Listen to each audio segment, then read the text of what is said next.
Actually আমার shopping এখনও পুরা হয়নি। আমি শপিং আরও 2 দিন আসছি বসুন্ধরায়, কিন্তু অ্যাকচুয়ালি পছন্দ মতো কিছু পাইনি। এবারে কালেকশন কিছুটাই কোনোটাই ভালো লাগছে না অ্যাকচুয়ালি। এই জন্য আমি স্টিল আজকে আসছি ফর হোপ নিয়ে আসছি যে আজকে আমি কিছু পাবো।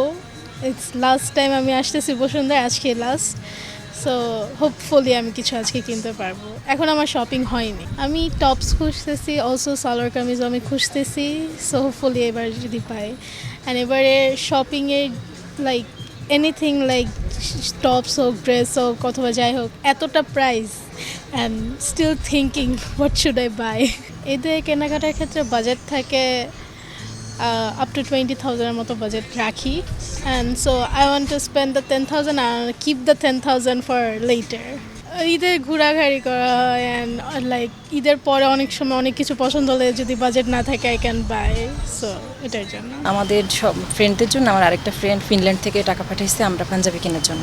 তো আমরা নিলাম গত দিন এসে, আমার পছন্দ হয় না বিধে আমি আজকে আবার আসছি নেওয়ার জন্য। আসলে বাজেট দিয়ে তো কিছু হয় না, যেটা পছন্দ হয় সেটা নিতে হয়। আর তো ফ্রেন্ডে আমাদের জন্য অনেক টাকা পাঠাইছে শপিং করার জন্য, আমরা করতেছি।